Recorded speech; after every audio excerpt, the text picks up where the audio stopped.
very good evening to you. Welcome to another much anticipated Hot Button issue broadcast right here on Choice Television with me, Timothy Polion.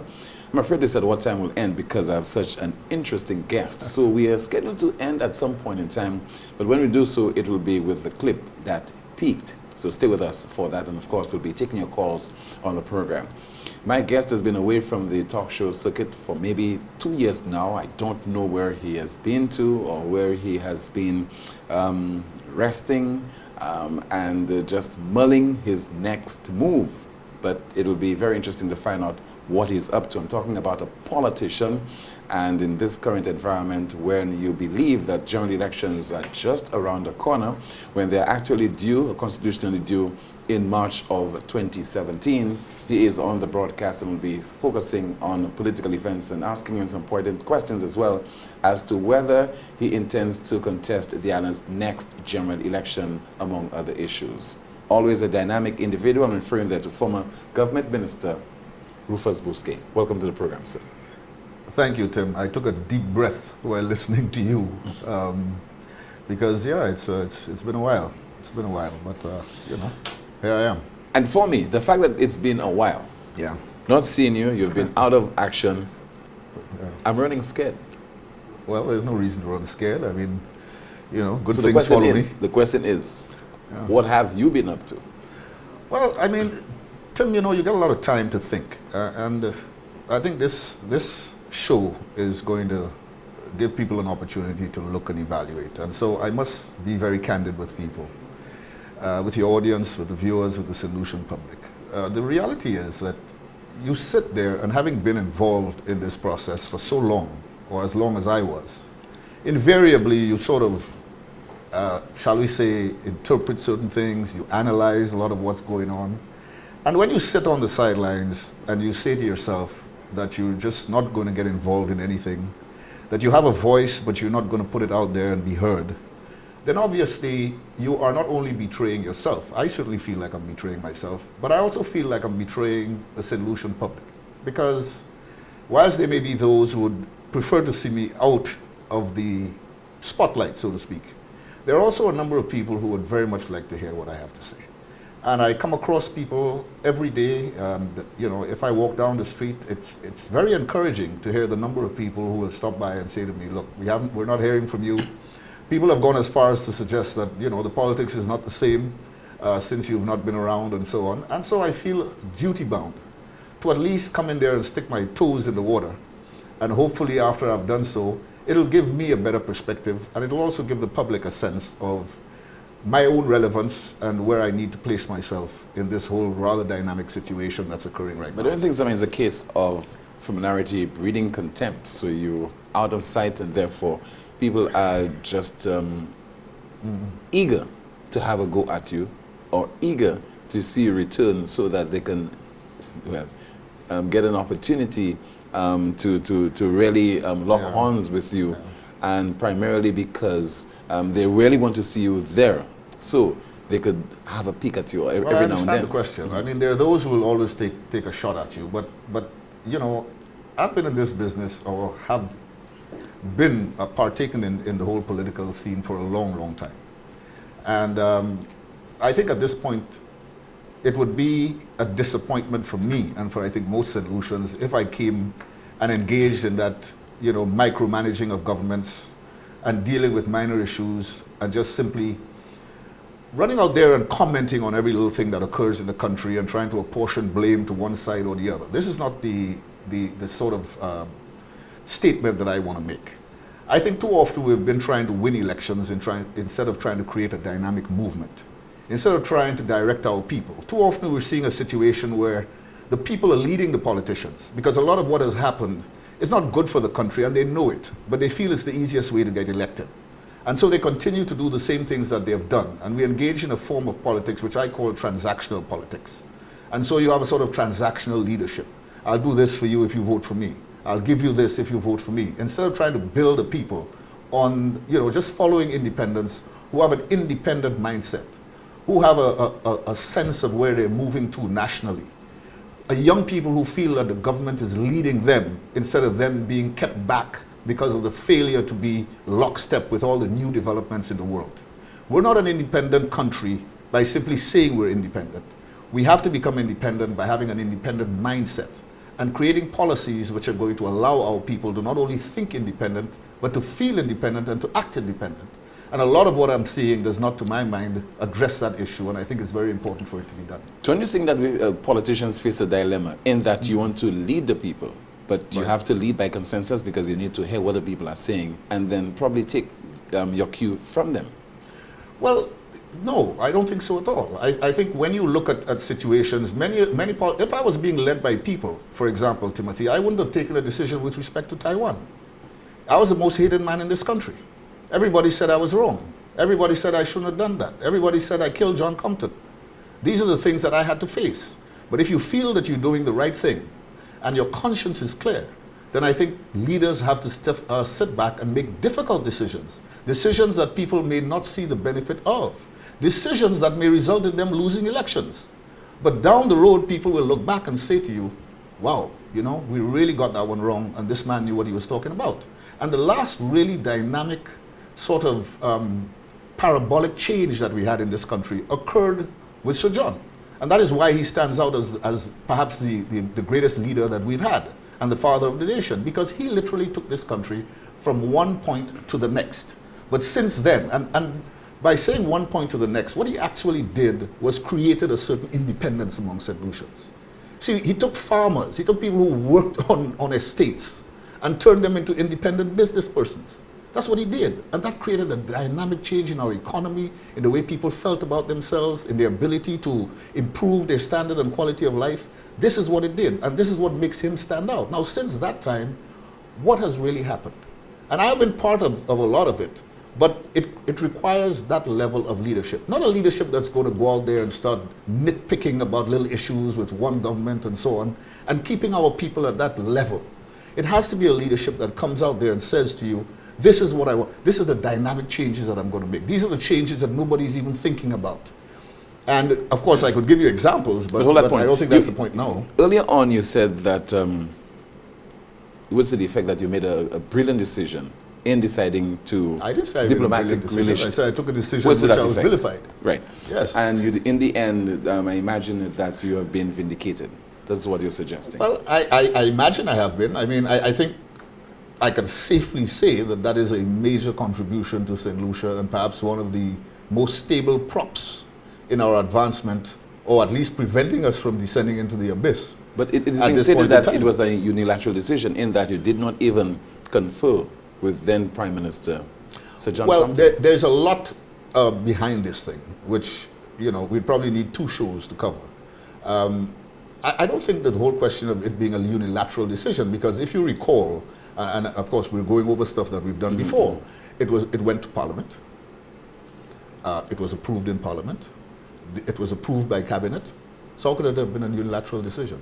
But at some point, the Prime Minister had a change of heart. Yes, the Prime Minister did have a change of heart, but it was not a change of heart that, to my mind, on hindsight, resulted because he thought the decision was a bad one. Because of what? Pressure? It was pressure coming from certain quarters. That's basically the likes of what? So Sridhar Ramphal, I think, was one of the individuals. Yes, but again, all of these people were again being moved to action by other people.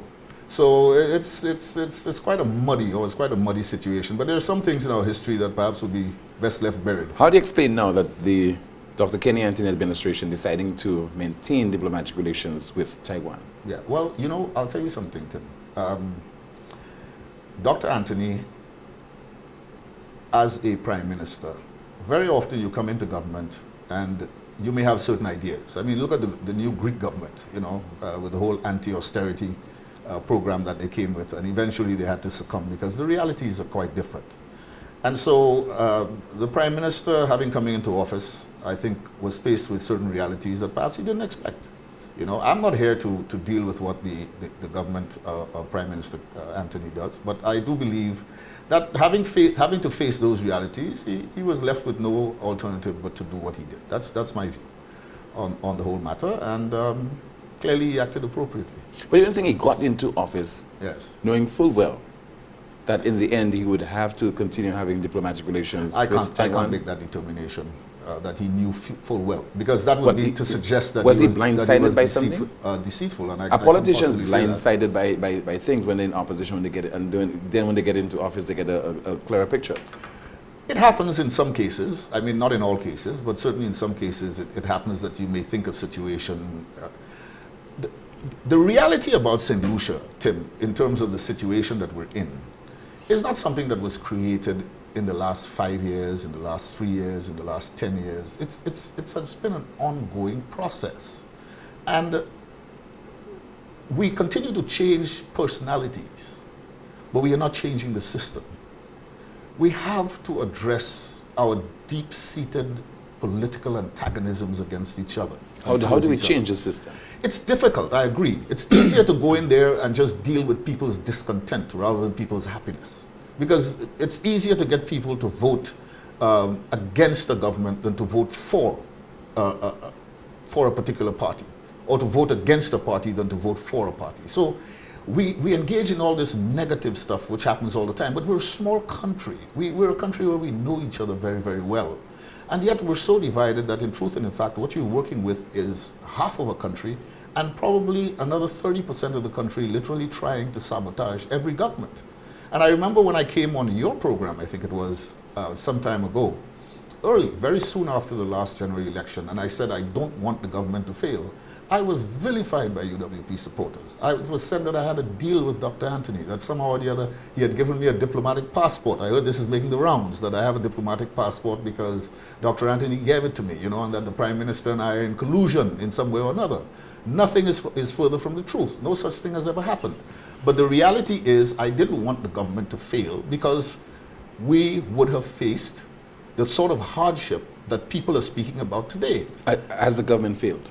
3 years after? I don't think it has met the expectations of the people. But again, in campaigns, very often we build up the hopes of people to the extent that people think that radical things are going to happen. And when they don't happen, they see it as a failure.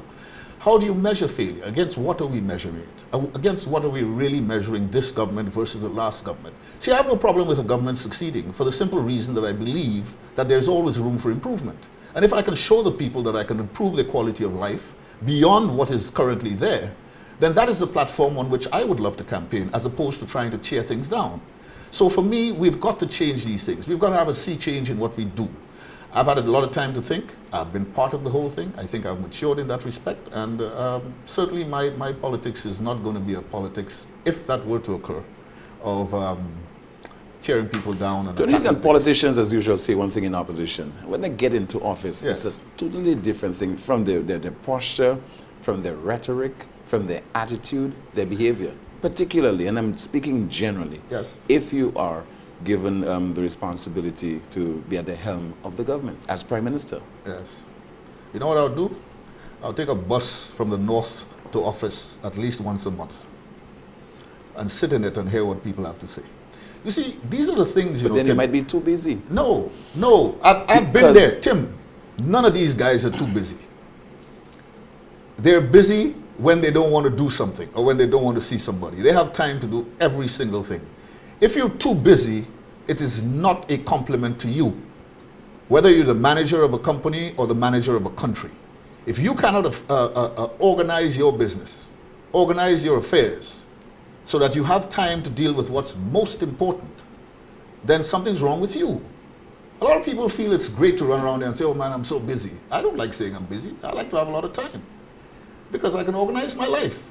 I can organize what I have to do efficiently so that I have time. But we need to focus on what's important. And too often people don't do that.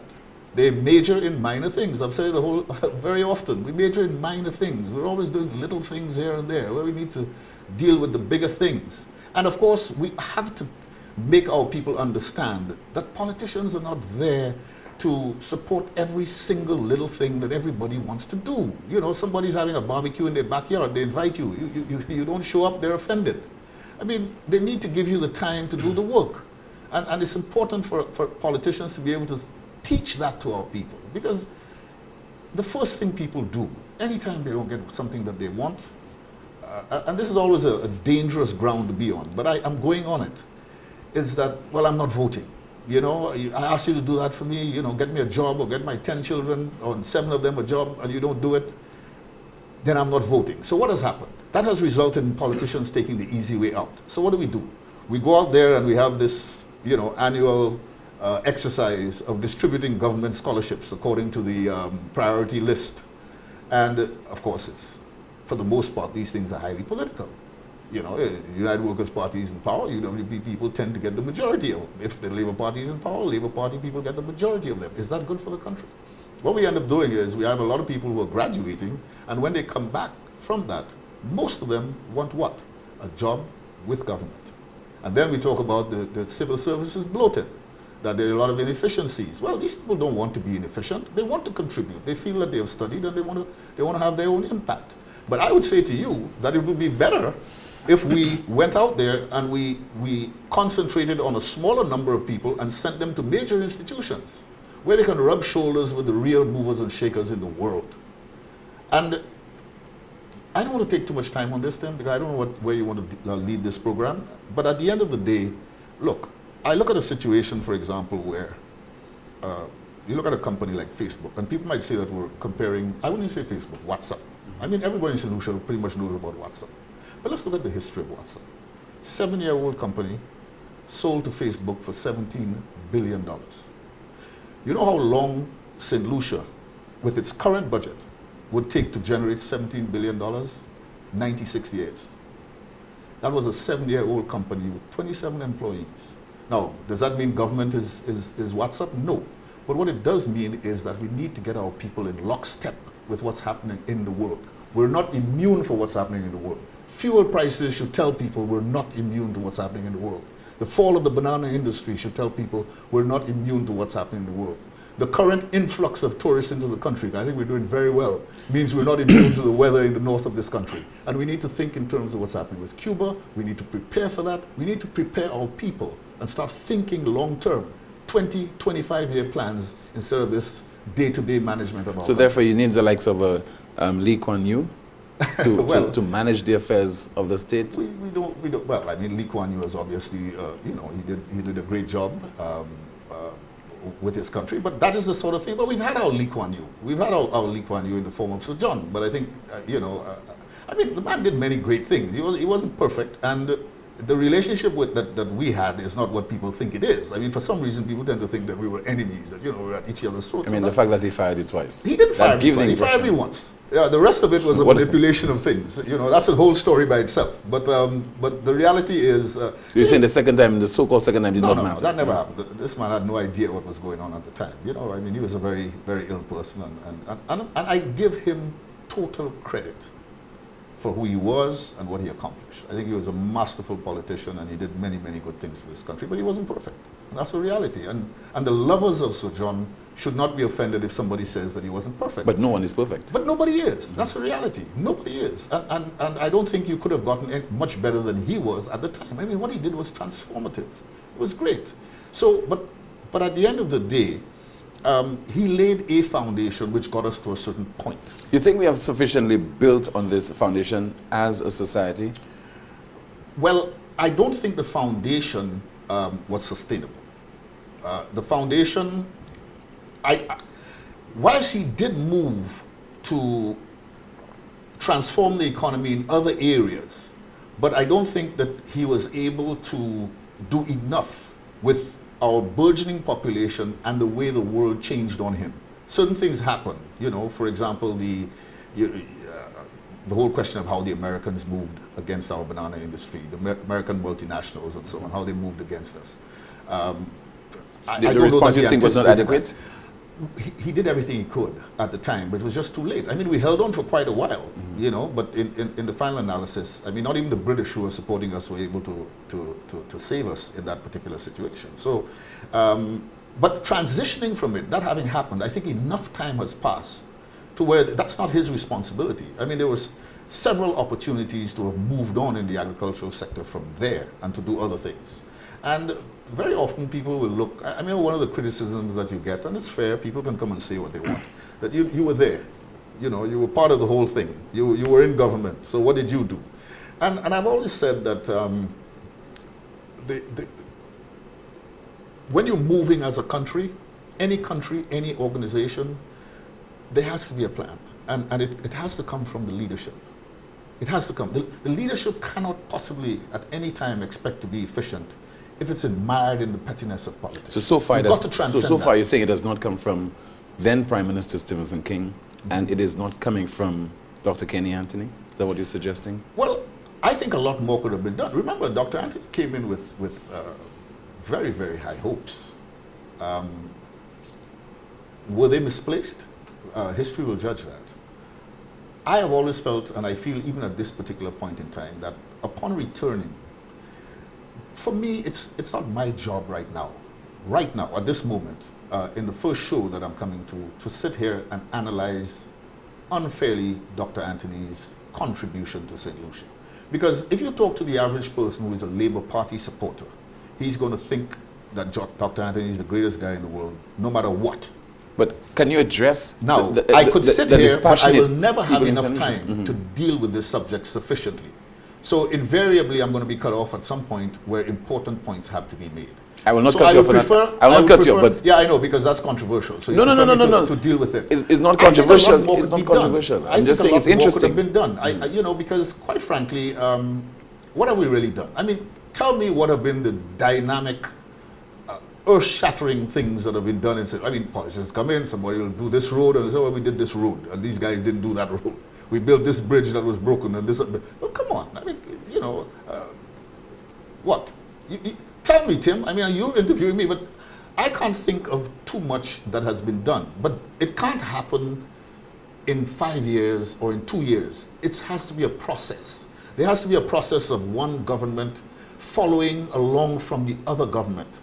Not coming in and changing the chair that the other guy sat on because you refuse to sit on it because it might have OBA on it. I mean, you know, that's sort of foolishness.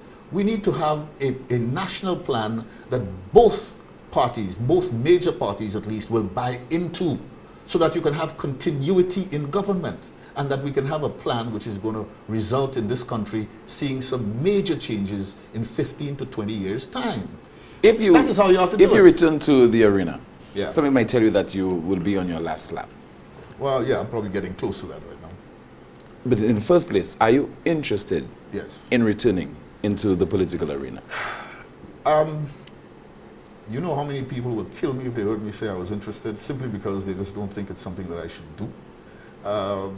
Because they just, not because they don't think I can, but they just think it's too dirty and it's too nasty, and you know, why do you want to be bothered with this foolishness? And that's the problem in this country, you know, because too many of the best people say that.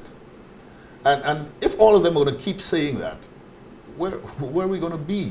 You know, you're going to have a situation where the best minds, because every country is saved by its best minds. And if your best minds are going to sell their businesses and you know, and take off and never get involved, then you're going to have a problem, because not the best people are going to be left in the country. So what I'm saying to you is that it's something that I'm analyzing. I haven't removed it from the table. It is on the table. But I need to see where we're going, because I'm not just going to get involved in politics for the sake of getting involved in politics. If I get involved in politics, I have to be able to make major changes. I have to be able to see things move in a particular direction, because at this point in my political career, I can't possibly just come there and follow something that somebody is doing if I don't have a major input in where we're going. And for me, I need to have my say and to say, look, let's do that, so that I can accept the responsibility for where it goes with an open heart. But I feel cheated if I'm going to be part of something that I have no say in. And at the end of the day, I'm going to have to accept responsibility for something that I had no contribution in creating. And you're a member of the United Workers' Party? You know, at this point, I'm not quite sure, because I know that a lot of moves have been made to get rid of certain people, and I've been told that I'm one of those people that's persona non grata. I mean, I'm not welcome at executive meetings of the party, because the mechanisms that allowed for, shall we say, veteran politicians and former representatives and ministers to be part of the executive of the party and to make a contribution, that has been eliminated. So persons like myself, we don't go to, the only way we can go is if we're invited for some particular reason, or if there's a particular caucus. But, and I was invited to one, to be fair, some months ago. It was a meeting of former candidates. But I didn't attend that meeting because unfortunately at the time I wasn't on island. But that is the only meeting But I asked the question in the last 3 primarily years. primarily to say to you that I can't say here definitively that I know asked the what's question going on. primarily because as a member of the United Workers' Party, Right. Now you went to member, and I made it clear that I don't, because I have nothing to do with what's going on in the United Workers' Party right now. So, this is why I'm loath to say that. are you taking a backseat to what is I happening? didn't take a back seat. I've never been invited to anything. I mean, and like I said, there was the way the system was set up before, it was set up so that persons who were former representatives would attend. I mean, you were considered to be part of the executive, and that has been removed, so that if you were not elected to a particular post at a convention, and what's the other thing? And you're not a sitting parliamentarian, then you don't attend. You're not allowed to, or at least you don't automatically attend executive meetings. What do you think about the internecine warfare that's taking place within the UWP? What do I think about it? It's terrible, and something has to be done about it. I mean, the biggest victims of whatever is going on in the United Workers' Party are United Workers' Party supporters. And the United Workers' Party supporters need to understand that the party has changed dramatically. It's just not the same party. I remember I came, was it on your program or was it on one of these television shows? And I said that the United Workers' Party has become a mongrel organization. I said that, I'm going to say it again. I never called UWPs mongrels. I said the organization has become that. And if you understand that comment, you understand there's just a mishmash of things that has just created something that you can't even identify. And somebody has to straighten this thing out, or else it's not going to work. It is absolutely not going to work. And there are too many people who believe in that organization that because the current situation within the country, the economic situation, the high levels of unemployment and so on and so forth, because of this, people are just going to automatically vote for the United Workers' Party, and that's not going to happen. I think people need to see and understand, and our supporters themselves are highly disgruntled about certain things. There are things that they don't like. They don't believe in a lot of what's going on at this particular point in time. And we can keep it under the table and pretend that it's not the case. But at the end of the day, if these problems are not addressed, then we're going to have an organization that's going to remain in opposition certainly for another 5 years. And that's not, I don't know what that's going to lead to. If given the opportunity, would you want to be a part of that change? Would you want to effect that kind of change which you claim is necessary at this time? Well, let me put it to you. There are a lot of people who say that no man is bigger than the party. It's always convenient for people to make these kind of comments when it suits them, so they can prey on the minds of the rank and file of support by suggesting that this person is, maybe creating trouble, as in the case of Richard Frederick. Everybody was looking for a scapegoat, so Richard Frederick caused the United Workers' Party to lose the election. Richard Frederick didn't cause the United Workers' Party to lose the election. Richard Frederick may have been a factor, but there were many other factors that were involved in this thing, and other personalities who did things or failed to do things that resulted. So to go and isolate one individual is unfair. Whether you like the guy or you don't like him, let's be fair. And as a result, and people should never forget, politics is not exclusive, it's inclusive. And it is not something in which you dismiss people. It's a situation where you work things out with people so that you keep the organization. That is the core responsibility of the leader of a party and the leadership of a party. And that is to keep the organization So you're saying together. that the expulsion of Richard Frederick, therefore, was a major error? I don't think it was necessary. That's the point. And I don't think it added anything when you have somebody out there who's disgruntled, who feels that they've been treated badly. I think it's a situation where, and this is the kind of ground that people are afraid to go on. And I don't think it's something that you do. I mean, at the end of the day, if Richard Frederick was sitting at his home as a member of the United Workers' Party, willing to support the party, willing to vote for the party, willing to bring whatever support he has along with the party, would that not be a better situation? But it appeared that I think it would be a better situation. Just could not work. I'm referring to Anything could work. Mr. Richard Frederick and Mr. Alan Anything Shastney. can work if you have the right will and the right attitude. There wasn't any We're kind all of human alchemy there. beings. We're all human beings, and human beings have feelings. And you must take the feelings of people into account when you're making decisions. And I think that is important to understand. But So John understood it that almost well. seemed, Mr. Busquet, that you needed a referee So what? to Get a mediate in referee this then. particular issue. Get a referee. The point is, if the objective had been to keep peace, it would have been peace. But the objective from the outset was, we're getting rid of this guy. And so that mindset was there. And once you've done that, you've created every single basis for confrontation. And here's the confrontation. Now, Maybe at the end of the day, Richard may prove to be, ineffective. He may just drift away into the wilderness and become a non-entity politically. But do we need that? We don't need that as a political party. No political party needs that. What we need in this country is a healthy opposition to come with healthy ideas. That makes the government even better. And that's good for St. Lucia. So when I get back to the point of people talking in terms of no person is bigger than the party, well, let me say something else. No party is bigger than the country. That's my view. And so my politics and my personal view must always be diminished and subject to what is in the best interest of the country. I think that's the best way of putting it. Now, people might look at that and say that it's somewhat idealistic. Boy, you're just saying these things and so on and so forth. But I've proven it on many occasions, and I will continue to do so. For me, it's all about St. Lucia. I am not going to get caught up in the he say, she say, back and forth petty politics that we sometimes get involved in. I am going to look in terms of what it is that I can do using whatever voice that I have to create an environment that is in which things are going to be better for St. Lucia. I'm going to analyze the situation wherever possible and explain some of these critical dynamics that seems to escape the rank and file of our people because they're too concerned with the politics, the party politics, and who they're involved in.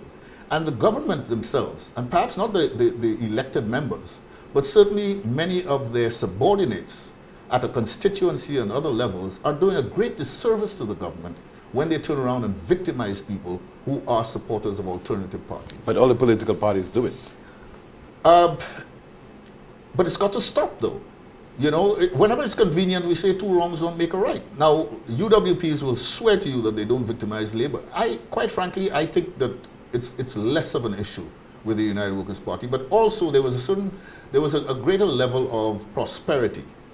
Don't ask me why there was a greater level of prosperity, because that's a tricky question, and I wouldn't want to answer it right now. But certainly there was, and it created a situation where we could perhaps have been more generous. But I think at the time that the United Workers' Party was in office, during the last 5 years, people got a greater sense of well-being in the country, which is not present today. But yet still, the United Workers' Party was voted out of office. Absolutely. What are some of the reasons you think you'd attribute to that defeat? Well, there are a number of reasons for it. Although we were in office, we appeared to be in opposition. I was amazed at the manner in which the Labour Party was able to take control of, if you just talk about basic warfare, they say air power is king, in just normal head-to-head, man-to-man combat war situations, country against country. Well, the airwaves in politics, the Labour Party controlled the airwaves. The Labour Party controlled all the mediums of influencing people.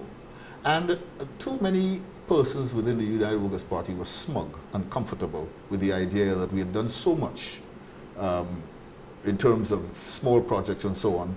But the Labour Party turned that on its head. They went with the T-Canal thing, and people bought into it. And this is a lesson for people in the sense that listen very, very carefully to what politicians are saying. Don't just buy into the rhetoric and the phrases and, and all this sort of thing. People bought into it. The Labour Party had a number of strong catchphrases, and it's simplistic, but it works because people like to let other people do their thinking for them. And it's important for our people to now, having learned all of these lessons, sit back, analyze what the United Workers' Party is saying, analyze what the Labour Party is saying, analyze what new people are saying. But if you decide to to change direction and go highbrow on the people. Highbrow, that's not a nice way to say it, but that's okay. But don't you think that certainly will not work in their favor? favor? It's okay. Tim, I'm not about what works, I'm about what's right. And at the end of the day, what's right, will feel vindicated in dealing with it. It's not, for me, the most important thing, people talk in terms of you have to get into office. I'm not trying to say that being in office is the end all and be all. What you're trying to do is to change a nation. You're trying to build a nation. For crying out loud, man. We're in a situation now where Solutions don't even own St. Lucia anymore. We don't have any businesses in this country that are ours. They're all sold out to Neil and Massey and all the regional businesses, and the excuse is regionalism. You tell me one St. Lucian business that's in Barbados. Not one. You tell me one in Grenada or Trinidad or somewhere. Not one. How are you going to develop a nation like that? How many hotels do we own? What are we going to do? Build a nation of bartenders I remember Alan Shastney attacked me when I went on the platform many years ago, before he was a UWP, when I made that comment, that we have got to control the space that we occupy. And the government is the one to make it happen. We've got to stop building a nation of barmaids and bartenders and gardeners. We've got to have people in the upper echelon of every single thing. And we've got to develop it. There are ways of doing that. You talk about there's no money. Let me tell you something. There's more money in the world today, Tim, than any time in the history of mankind. You know why? Because all the central banks in the world, whether it's the European Central Bank, the US Federal Reserve, they've been printing money at a pace with quantitative easing and so on. Where is all that money going? You know what happens now? The German government, for example, they're issuing bonds. And you know what they have? Negative interest rates. Banks in Switzerland, negative interest rates. So in other words, if you give them $1,000 to in the bank, at the end of the year, you're going to have $990. Because they're you paying them to hold your money. That's how much money is in the world. And yet we're sitting around here going through the same conventional methods of doing things, and we're wondering why we're not going anywhere. We've got to change these things. But aren't we encumbered by certain rules? We're encumbered by our minds. For example, by and our knowledge. CSME, the fact that people can set up shop in St. Lucia, and the fact that some of our business people really do not want to invest. That's fine. That's fine. But why don't they want to invest? Why don't they want to invest? If you as a government recognize that your people have a little trepidation about investing because it's not part of what we've done. Because in the past it was all about the government protecting the local business. That was what it was all about. I mean, nobody can come in, you couldn't open a soft drink factory, because some people had one. But at the end of the day, you're at a point now where we've got to change it because it has not worked. Now CSME has come in, everybody can come in here. So what do? We sell out, and then those who are comfortable, and that's what it is. And because there are other factors too, the lack of competition. You've got to watch what's happening with prices. Look at what's happening with people going to the supermarket and so on and so forth.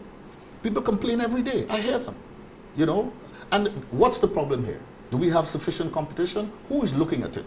When you go to the casino, who is saying that this particular machine that's there has been calibrated in a manner that it should be calibrated? How do you know you're just not being robbed? That we're just sending our money out of this country with all these silly lottery games and all this nonsense that we're doing?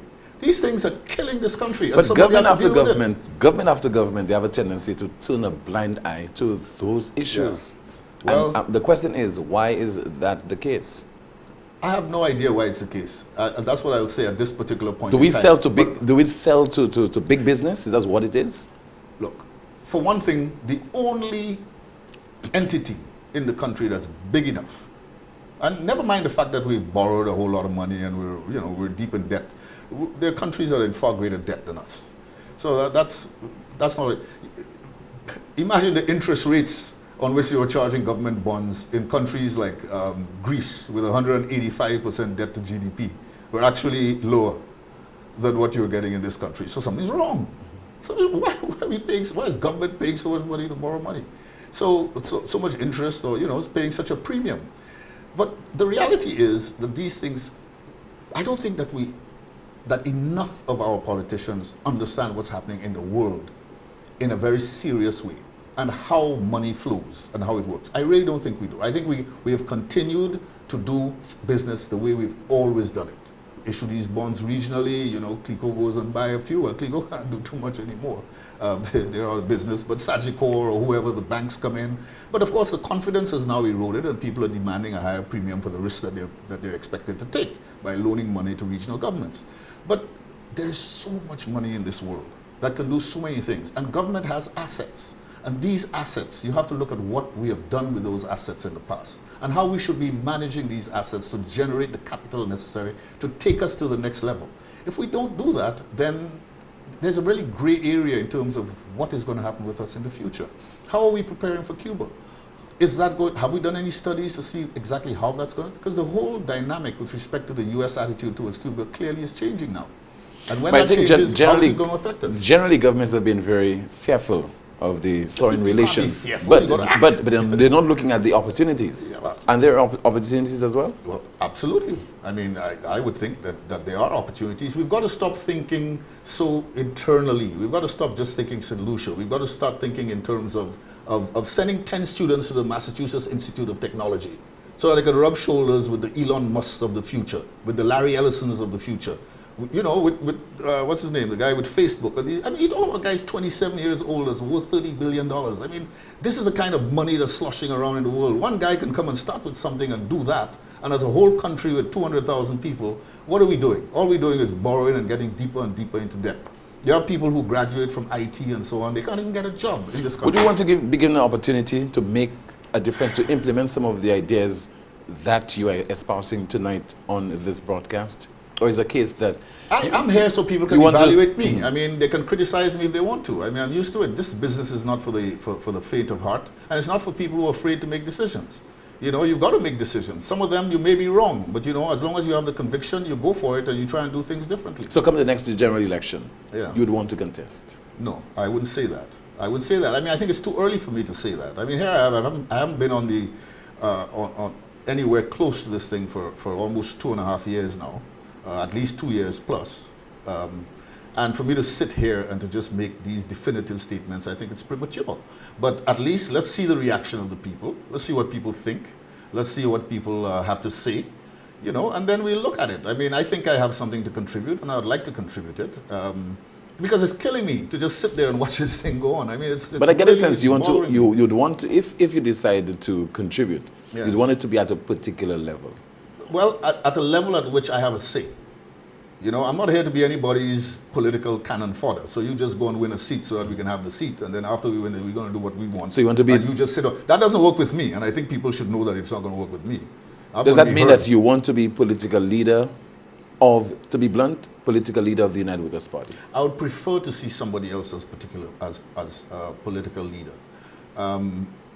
Because I think I can be, not that I can be more effective, but if there's a good person, the right person, with the right plan and the right attitude, yes. I would be prepared to sit in. Look, if I was talking political leader, Tim, I've been around for a long time. All sorts of people have jumped up on the stage and want to be political leader of this party. I've paid my dues. You know, I've been there. I have a seat. You know saying what I mean? But I'm saying that's not something that I would look at from the outset and say, oh, this is why I'm here. I'm here to make a contribution. I'm here to be part of the solution. I'm here not to be part of the problem. Very often when you get caught up with all this political leadership thing, you get caught up in all sorts of things. This is what I'm interested in at the time. If that should be the case, then we can go there. But tonight, I don't think it's something that I should be going out there saying I want to be a political leader and this and that and the other, and diminishing the role or the contribution of other people. I don't think that's what I should be doing. But at the end of the day, the people of this country are the ones I care about, you know, not delegates and all this sort of thing. Delegates, I mean, the process of selecting delegates is so... It's such a tragedy. They will determine your fate. No, but not you literally. I'm just talking to politicians. But we've got to make sure that the process is fair. You know, it can't be a situation where everything is predetermined and people are brought in and don't have the level of independence to take the decisions that they would want to take. In other words, if the delegates that are at a convention misrepresent the rank and file of your supporters, at the end of the day, you're going to fail anyway. You think that's what has happened with the election of Mr. Alan Shasta? I don't think that the entire process was transparent, clear, and fair. I don't think so. And that's just a blatant, frank statement. Now, to suggest that Mr. Shasta himself was part of it, there may have been people who are just overly enthusiastic about it. But I feel that if you're a delegate at a convention, you ought to go out into your community and find out what your community wants, because that's who you're representing. As a delegate, you're not representing the leader or his friends, or anybody. You're representing your community. Those conventions, the outcome is a fait accompli. In terms of who emerges as political leader, and what has it done for St. Lucia, Tim? General Secretary. What has it done? What has it done? Somebody gets 2 jobs for the government, or because some individual gives them a job, or somebody comes out there and loans them some money so that they can pay their loan. Then they turn around and they support that particular individual. Transactional leadership. That's what we've been getting. And where has it taken us? We're going down, down, down, down, and down. And it's about time for it to change. And when people recognize that their own self-interest is locked into these decisions at that level, it's not all the decisions that are made at the top. We always want to run around and blame prime ministers and so on. Let's start talking and look at ourselves. Let's get more introspective at that level. And when we're able to fix things at that level, then let's start talking and blaming people. Now, you can't go out there and just put people in place and be willy-nilly because they gave you a job and then turn around and start complaining. You're nothing to complain about. You already got paid. So you're getting fired up. I am. I should come. Do you have confidence in Mr. Alan Shasta as political leader of the United Workers' Party? I won't answer that tonight. Why? I won't answer that Is there a why. particular reason why? Well, I mean, because I've never spoken to Mr. Chasney. Never. Mr. Chasney has never articulated a plan to me.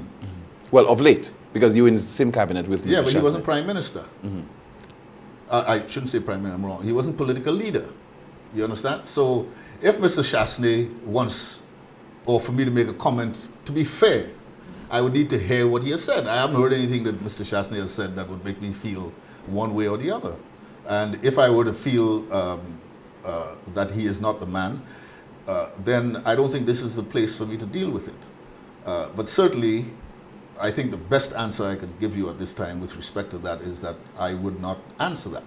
But I will say that when I go out amongst people, I see a great diversity of opinion, or should I say a divergence of opinion. There are people who feel, well, you know, that this is the right man. There are people who say, in fact, I was told that one parliamentarian, and I believe it to be the truth, former UWP parliamentarian said that St. Lucians wouldn't vote for a black man. So you must have somebody like Chasney in the party because St. Lucians like Shabines, red-skinned people, and white people. Boy, that would be one heck of an indictment against our people if that were the case. I would hope that this man didn't say that, because if he did, he has no business even being in the parliament of this country. That's an indictable offense in my view, a betrayal of the mass of the population of this people. But maybe some people do think like that, and they need to change that. So what I'm saying to you is, in the absence of a discussion with Mr. Chasney, then I would not want to comment about this, because there will be pushback. Are you looking forward to a discussion with him on that issue? Well, let's put it this way. I'm not looking forward to anything. I take it as it comes. If Mr. Chasney, who I think is new to the politics and is learning, you know, and when you're, and the learning curve is very, very steep if you're going to get into this business. People want to make comparisons between him and Dr. Anthony, who came into the politics and literally just rose to the top from the very beginning. But Dr. Anthony had a history. You know, he'd been a figure that was spoken about. He's always been labor. You know what I mean? He was carved in that particular frame, political frame. And so there are huge differences between the two. So what I will say to you is that, don't you think that Mr. Chasney owes it to the party to say, well, let me bring in those persons who have been there? Because there are two senior people in the United Workers' Party, whether other people like to hear it or not. And the fact is, Stephenson King and myself are the ones who have been there. And to treat Stephenson King, to my mind, whatever his deficiencies, in the manner that he was treated, does not reflect very well on some people in our party. Do you think there was ill treatment? Because there was You a don't contest. know the facts. Well, You don't know the I'm facts. just trying to get the facts from you. No, you're not going to get it from me. I'm trying to get the facts from you. If Steve wants to, Steve wants to do it, then he'll come out and tell people what the facts are. If they think that he's being inconsiderate, then he needs to come out there and tell people what the facts are. I'm not going to tell you what the facts are, but whatever it is, I'm not saying that certain decisions that were made were not within the right or ambit of the leader and other persons, but the manner in which it was done was horrific. To me, ISIS executes people, my God, but cutting people's heads off is a whole lot of a difference than shooting a man in the head. I mean, you don't do certain things. And when these things have been done, they create problems, because everybody, look, even the worst drug dealer and murderer, when he dies, there are going to be people at his funeral. Everybody has people who like them, no matter who they are. And you don't just go running roughshod on these people. It means you don't understand this business. You don't run roughshod on people. People are going to push back. There was a process where Mr. Stephenson King was defeated Yes. for the leadership of the party. Fair enough. I was defeated for the chairmanship. Look at this appeared- country that we're in. Yeah, it appeared that he did not take it well. I'm referring there to Mr. King. Who would take it well? But do you think Nobody that... would take it well. No. As You a, need to does not understand say the human something. side. No. Does not say something about Mr. King and his own Okay. deficiencies that you made reference to. The fact he is a veteran politician, he served as acting prime minister. He was prime minister, sorry, Right. for an extended period. Right. Mr. Chasney served in his cabinet, and yet still Mr. Chasney managed to Yes. use the process of the machinery of the United Workers' Party to defeat him. One of Mr. King's biggest flaws as a politician is his failure to understand that you don't have to be nice to everybody. Okay? He was too nice to many of these people, and they came back and they hurt him, you know, and without any conscience whatsoever. Now, if you tell me that the process that was done shouldn't have been done, I wouldn't say so. But I'll tell you this, there would have been a whole lot less problems in this political party today if Stevenson King was the leader of the party, and if the process of removing him, if he was deemed to be inadequate, was different. I'm not saying you didn't get rid of somebody who you don't feel is up to the task, but there is a way of doing things. But wasn't there upheaval during the reign of the previous administration? Right. To the extent that then Prime Minister Stevenson King managed to work out some things. There was some kind of rapprochement, Right. where in the end he regained the support Yes. of the MPs. Yes. That upheaval, Yes. as a result of what? No, but if you were to know about the process of making sure that we remain together, you know, was Because what? orchestrated by one major player, and you're looking at him. And this is what has to be done now, that we have, as a party, to take the decisions that are going to repair a lot of the damage that has been done. And people, you're not going to repair that damage by apportioning blame to people here or there. You're going to repair it by people sitting down and being objective about what it is that they want to do. Are we going to put the country first, or are you going to put people's personal ambitions first? And at the end of the day, it also has to reflect on people's capabilities and what is in the long-term interest of the party, so that it can function as an instrument for change and progress within the nation. This is what's important. So when you sit down, all of these dynamics have to be considered, because I think solutions are fed up with the whole question of political parties. They've changed one, they put the other one, they put the other one and changed one. And I get a sense that people are beginning to feel like, well, what am I going to do now? This is, you know, I'm hearing too many people say they're going to stay home. But the internal struggle within the United Workers' Party at the time it was in government. Yes. Do you think it's because of the passive nature of then Prime Minister Stevenson King? I think that I don't want to be critical of former Prime Minister King, but I think too often he expected people to work things out. In addition to that, I don't think that he was comfortable with the fact that the mandate required to become Prime Minister didn't come from the people, in that he didn't contest an election as political leader. But as and an therefore, he became Prime Minister as a result of the support of the parliamentarians. And to sit there and endanger any relationship with individual parliamentarians or groups of parliamentarians might redound to some negative thing for him. Because clearly there were various times in which people, newer persons within the party, were eyeing the leadership and were seeking support among the rank and file to do it. But the fact he was not doing anything does not prove again that he is a passive leader. Because he could have sought his own mandate. So he could have just go ahead and dissolved everything and said, okay, let's say we're going to the polls. People are loath to go to the polls. I don't think people felt that they were ready, but there were a number of occasions where I think he should have. I mean, we had the opportunity to do it. We just want to talk straight politics. But he didn't do that. Look, we can sit here and we can talk about his personality and how his personality may not have been optimal for getting the results that he wanted to get. I think, certainly if it was me, I would have done a number of things differently. Such as? Well, look, Tim, let's be serious. You think I'll sit in the chair of a cabinet and anybody is going to come? I'm going to have the idea of where I want to take the country. And I'm going to sell my cabinet colleagues to that idea. And once everybody has bought into that, then we're going forward with that.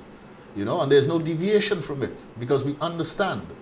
And it also involves bringing the opposition in to discuss a number of things. Too often the opposition is just kept out to discuss things because you never know. If you think in country, you won't discuss everything. It's politics.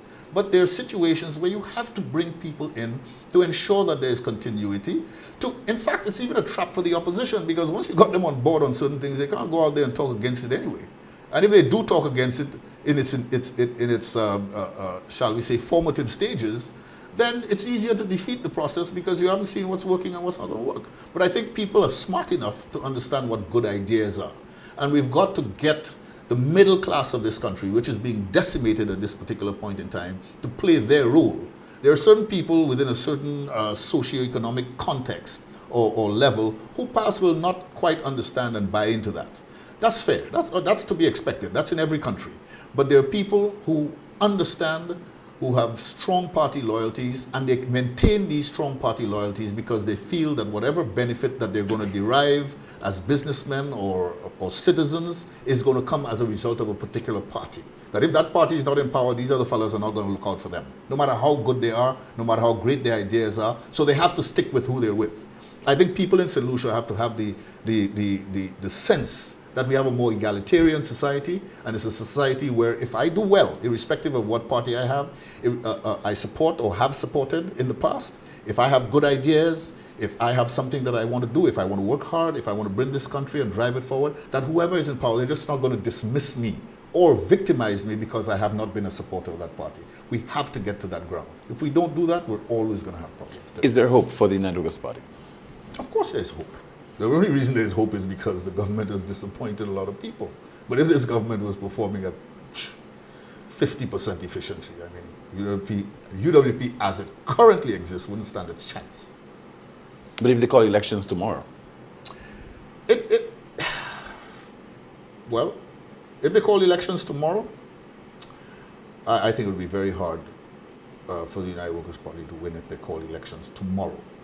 Because they're just, come on, there are no their candidates aren't in place. I mean, the guys are busy running around trying to find a candidate for Choiseul, from what I understand, but nobody has asked me what I think,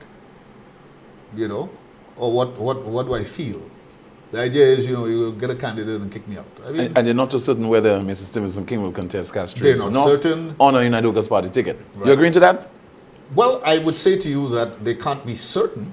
I think he would, but nothing is certain there. I don't know what he would do. But it would be a major betrayal of if him being in the bosom of the United Workers' Party for so long to decide to contest on a St. Lucia Labour Party ticket. But maybe he won't. Maybe he might go as an independent. Why are you saying? I don't think Stevenson King has nothing but the best interests of the United Workers' Party at heart. He has proven himself. Let's not forget that.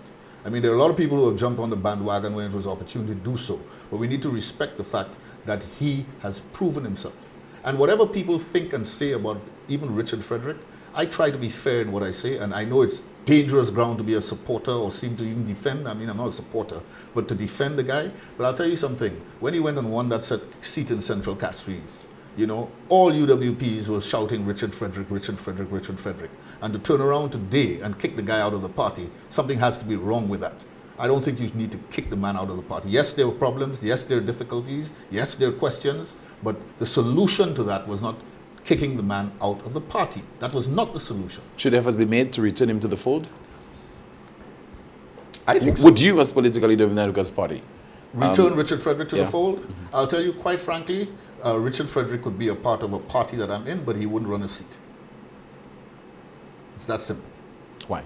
Until the issues surrounding whatever it is that related to him and all these issues are resolved, I don't think it's something that he should do. I don't think it would be in the interest of the organization for him to do so, because it's a lightning point. It's an issue that the opposition is going to take and going to drive it into the ground, and it's going to hurt you. So it's not something that you would want to do as a result of that. But I don't think that I would have a situation where I'd say, no, man, you're not welcome here. Stay out. I don't think that's fair. I don't think it's fair. Yes, you have a contribution to it. Let's hear what you have to say. Do you have any good ideas? Do you have some things that you want to bring to the table? That's all well and good. If there's somewhere that you can contribute, let's look at it. But until these matters are resolved, and I understand that he's taking, he has some court case and all this sort of thing, so I don't know how that's going to turn out.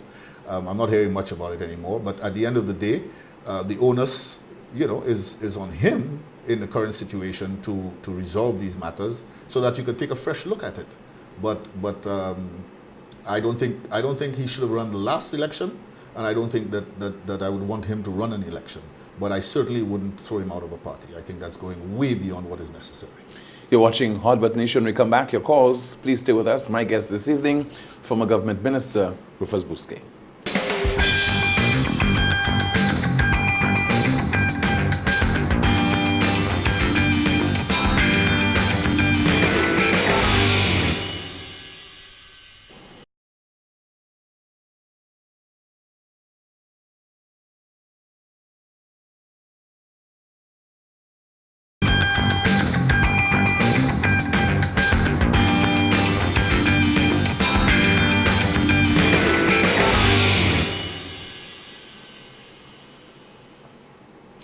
back. Thank you so much for staying with us. Once again, you're watching Hot Button Issue right here on Choice Television. We'll put the telephone number on screen so that you can call with your questions and comments from my guests. Please try to make them as brief as possible because we want to take a few calls. Good evening. You're on the air. Hi, good evening, Timothy. Hi, good evening. Quick And comment good evening or to- question? Yes, to Mr. Busque. Yes, good I evening. heard earlier, Mr. Busque, that you mentioned that Mr. King was a little bit too, or he likes to please everybody. I just wanted to ask you, how do you feel about him bringing you back into the cabinet of ministers? And also, one more observation. You also said that there needs to be bipartisan approaches to certain government decisions. I want to just inform you that this thing has been approached. The UWP has been included in organizations, in commissions, and so on in decision making.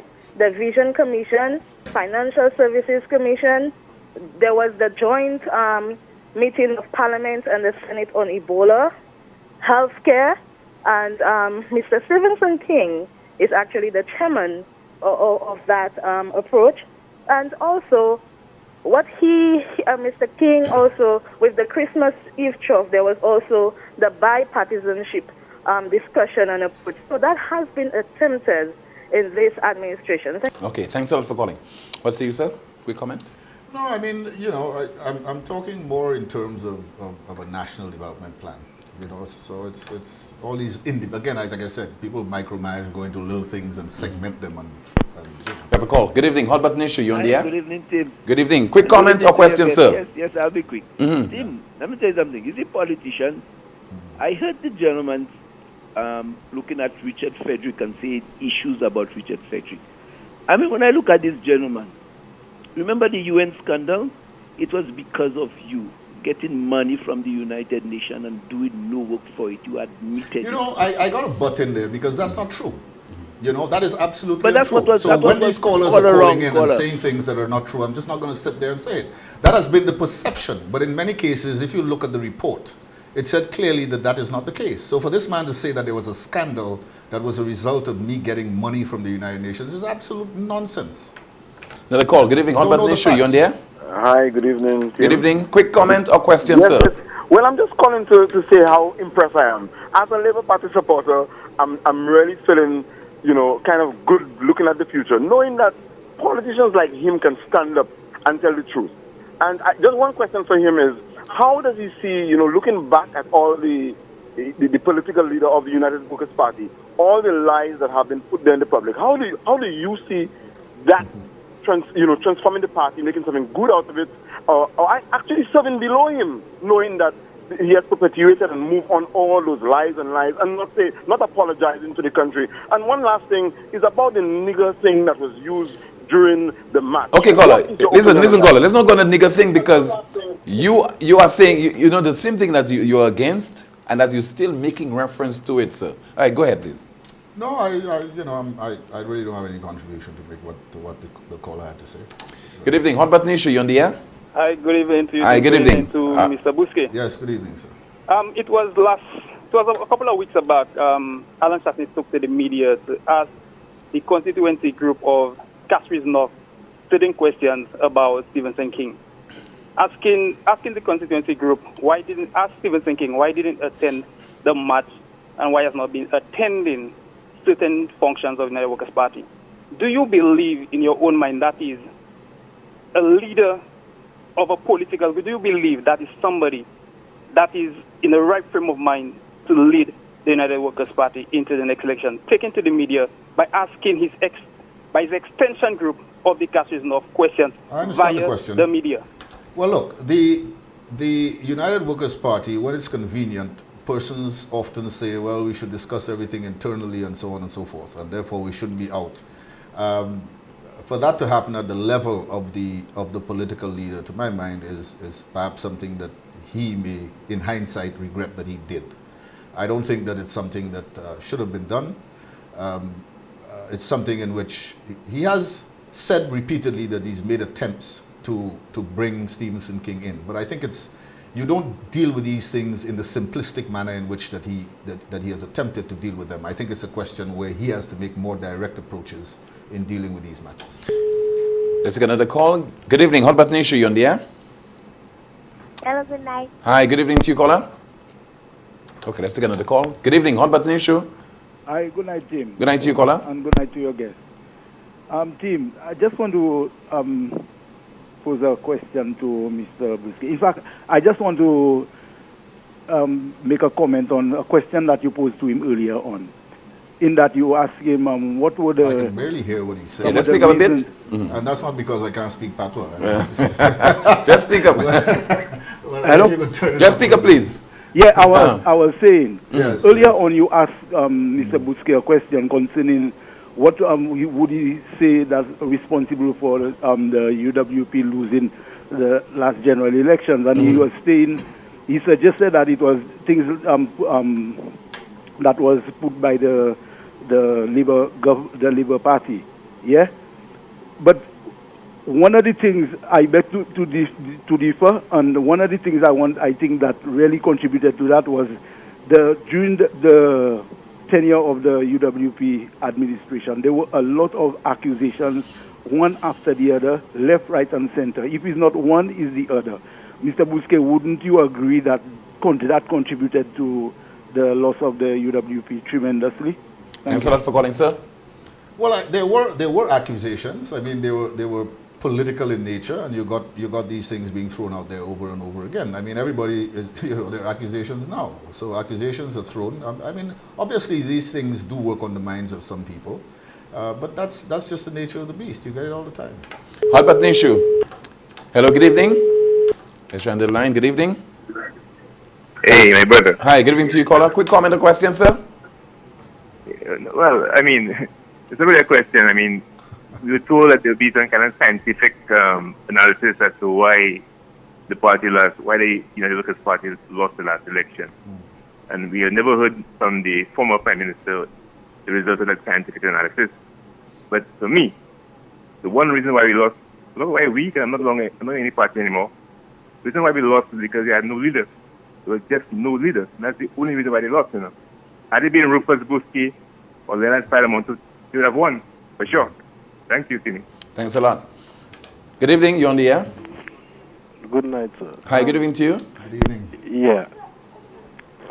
One second, I'm trying to bring the volume down a little bit. If you don't mind, can you speak up a little bit, because I can't hear you. We have two Nobel laureates in St. Lucia, and we're proud of them. We're very proud of Mr. Bousquet because of the kind of things that he's done for the country and how well he worked with foreign affairs. Bravo to you, Mr. Bousquet. Well, how would you feel about a new party in St. Lucia where you form in a new party and a new government altogether?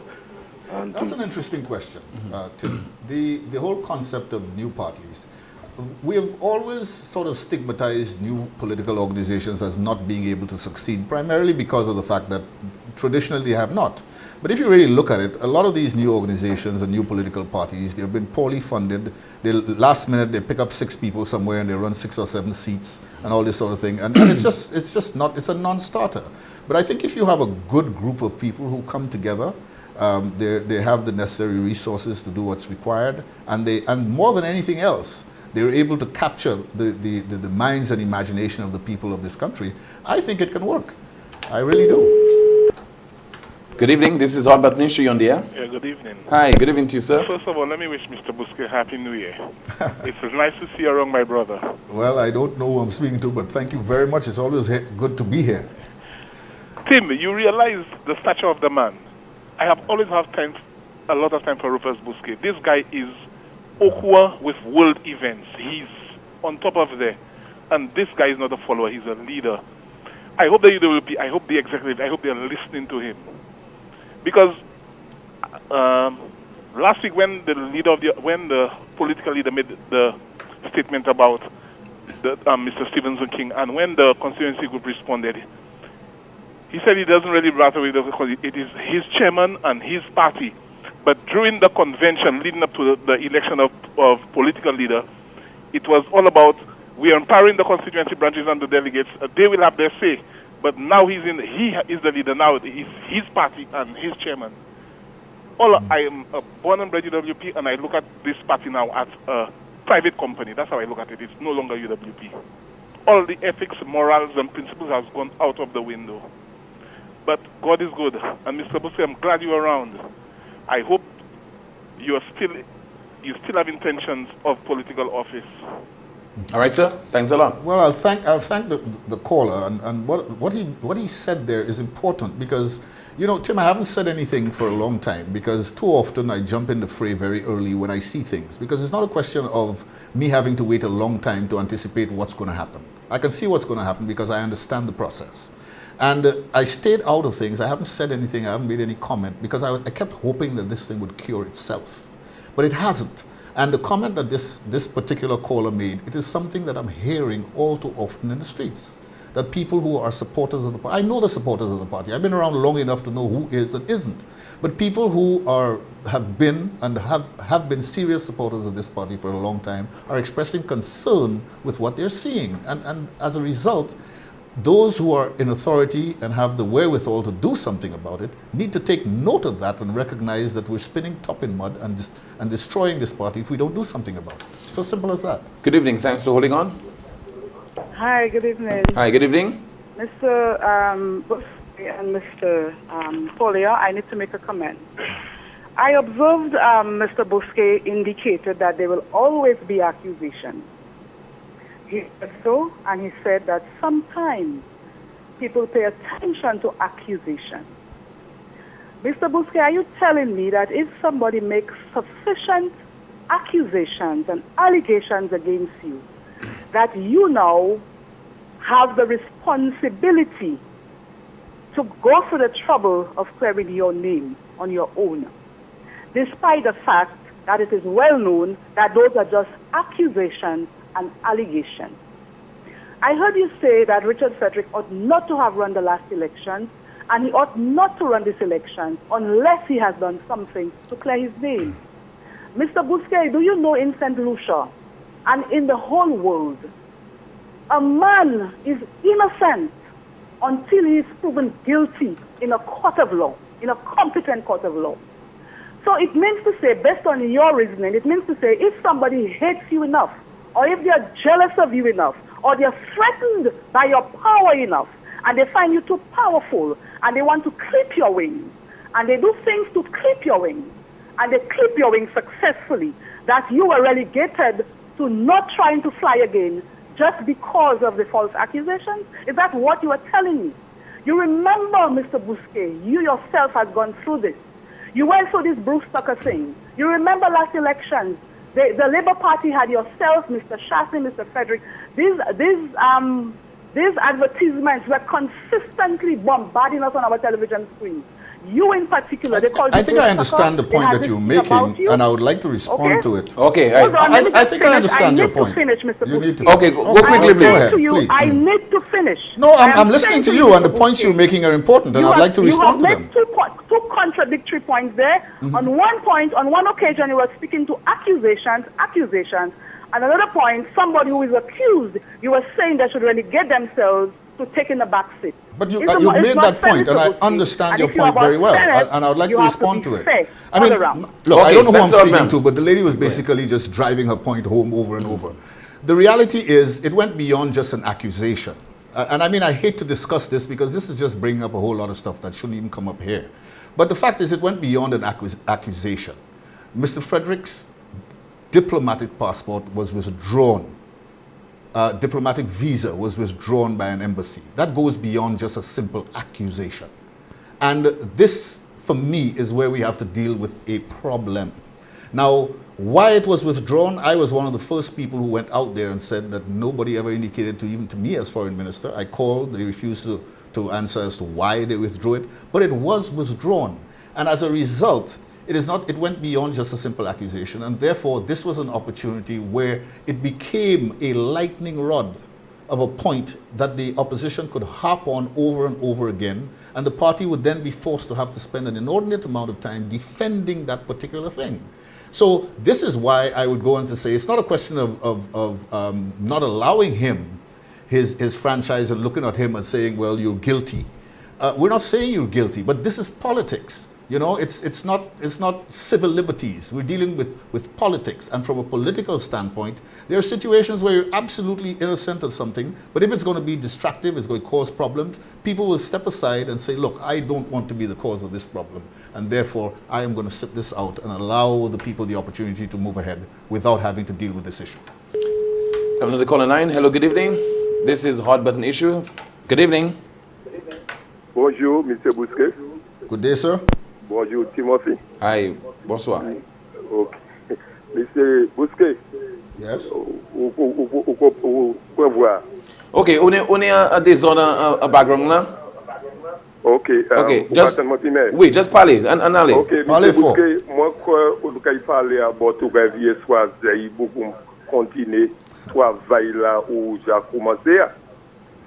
C'est un homme où nous avons soit il pas parler à votre vie pour soit il demande des questions mais on va jamais parler dit comme ça so vie soit because nous really besoin un homme qui commence travail soit pour continuer travail là que nous électo 2006 so nous regarder pour vivre venir soit et pour continuer travail là où commencer nous quand parler mon Dieu ben non.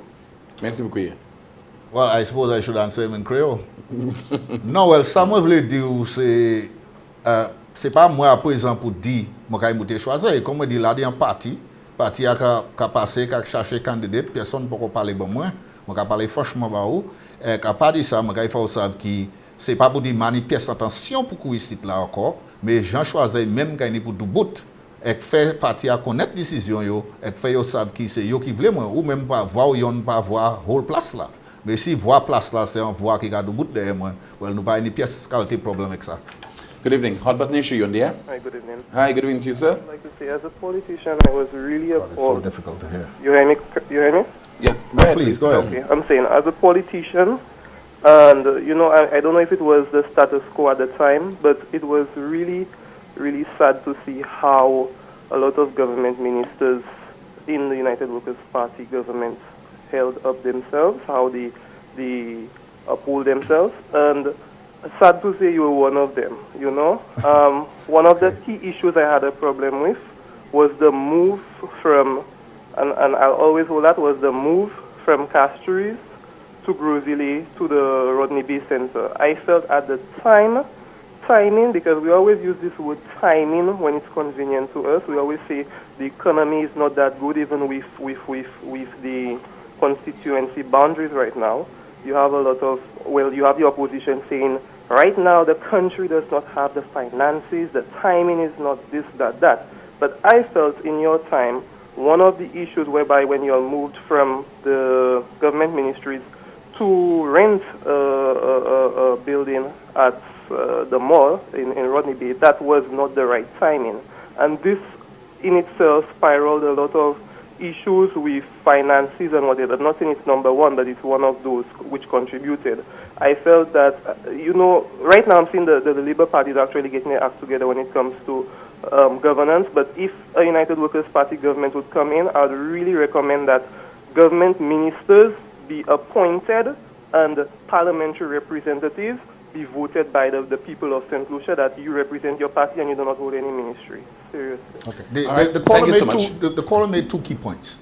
The last one with relation to separating the executive from the legislative arms of government, I think is a very, very valid point, and that's something that needs to be looked at very carefully. The only impediment to that, in my view, is the fact that clearly, as things are obtained today, if you're a parliamentarian and not a minister, you're practically a nobody. I mean, there's nothing for you, you know. So that's the one of the main reasons why people want that. On the question of the move to Rodney Bay, it's something, again, in which there's been so much misinformation. Personally, I preferred the office down there. That's a fact. I've stated that over and over again.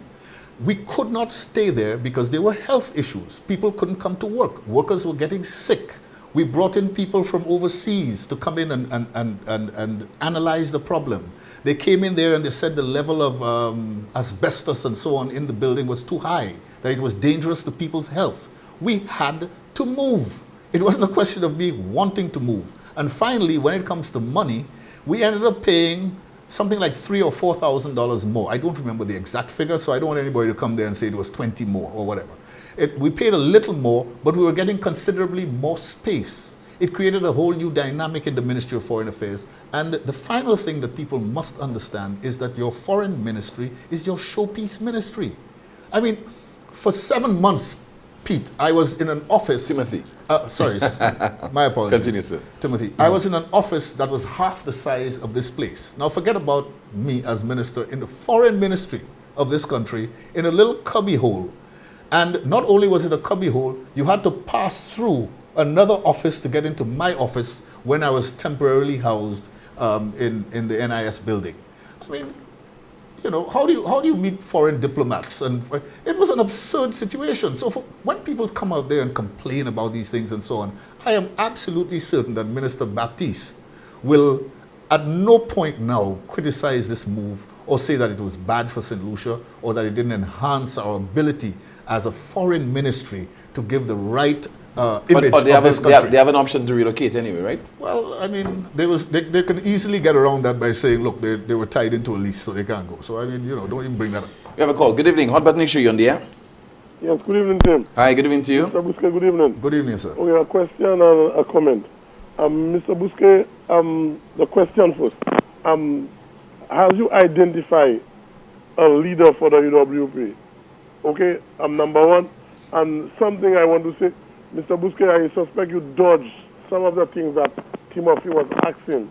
But yes, I did dodge. Yes, you're absolutely right. Okay. Those I didn't want to answer, I didn't answer. No, Mr. Bousquet, I'm not talking about what you believe that you dodge. Okay. But I'm talking about what I heard, and I choose that you dodge. Okay, well. And right now, Mr. Bousquet, I believe the present government is getting more money ever from the Taiwanese, and the current government picking up more money on the gas, no matter how low it comes down.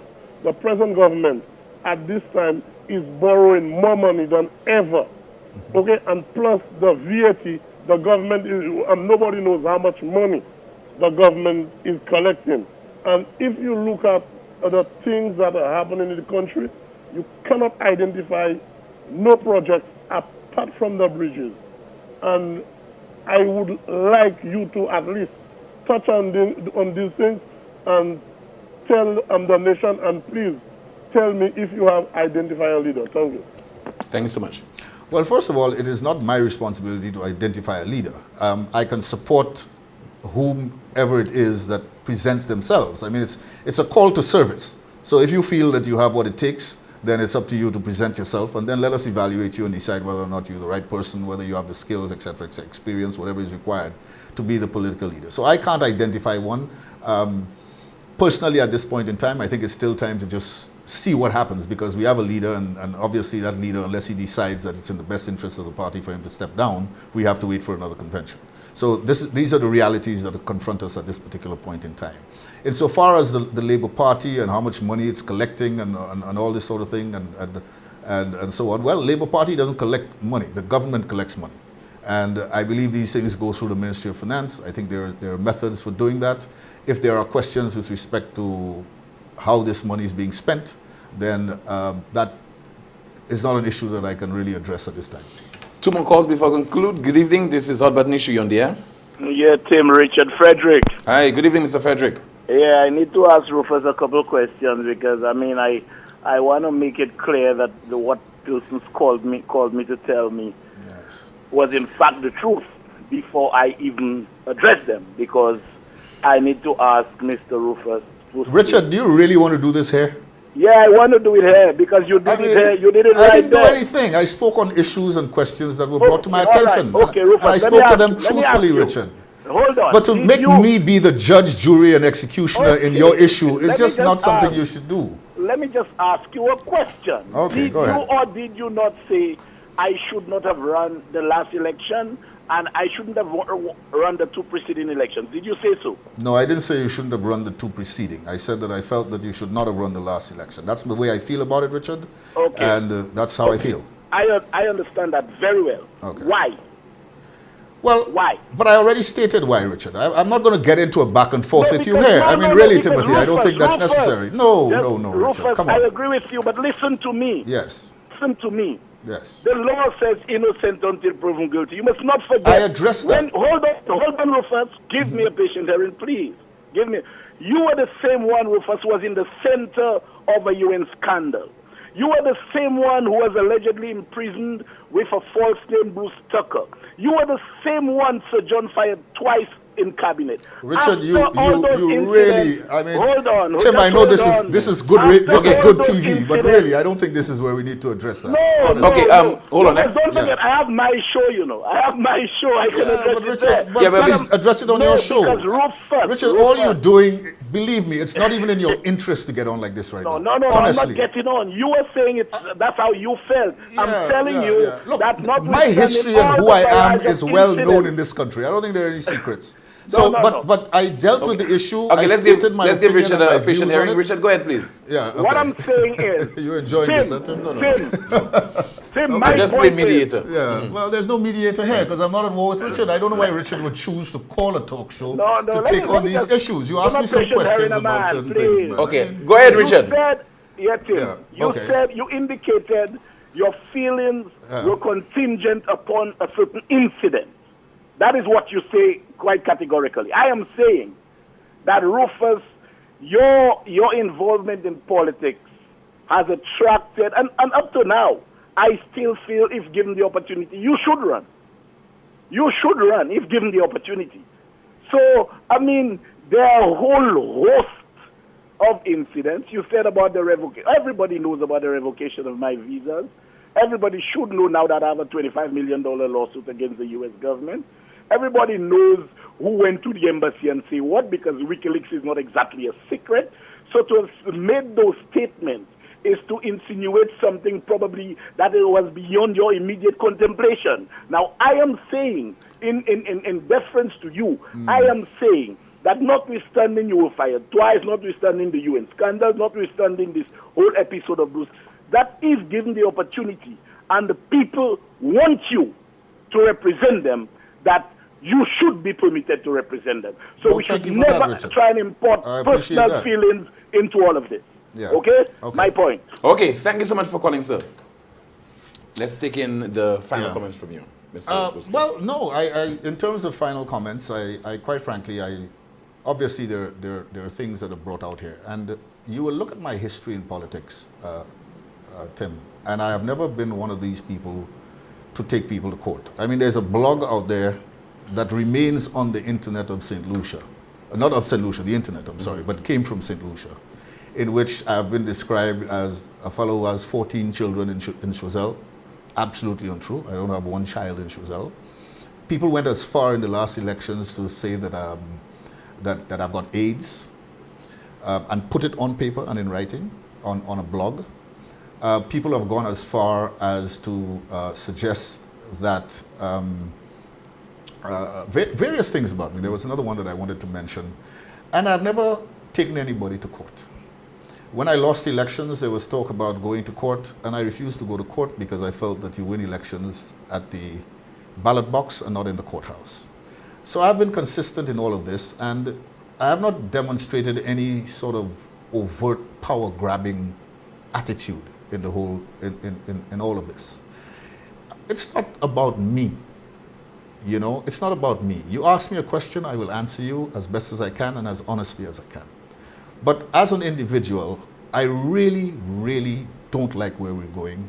I don't like what is likely to come about in terms of where this country is going to be in 10, 15, 20 years' time.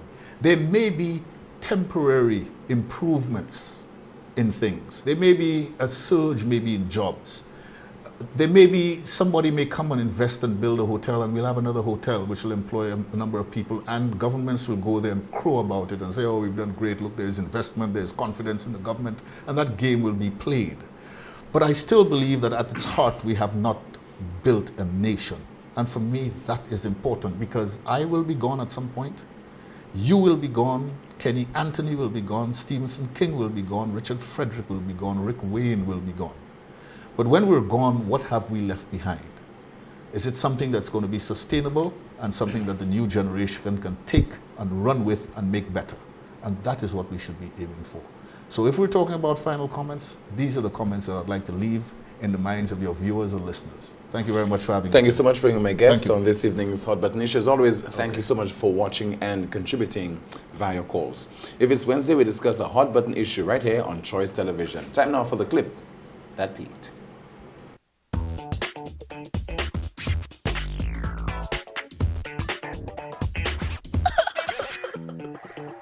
But what is even more disturbing, Mr. Speaker, is the question of the administration of constituencies. We can keep constituencies as they are. As a matter of fact, I mean, the member for Castries South spoke about how ambivalent he is. But you know, in Castries North, I don't know where to go, whether I should go to Castries Northeast or Castries North. It doesn't matter. You can cut it, slice it, chop it. I mean, no matter what you do, I'll be the king. But, I mean, the only...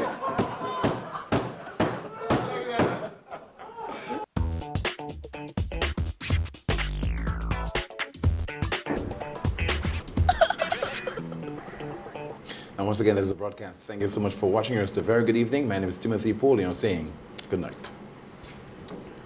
All right.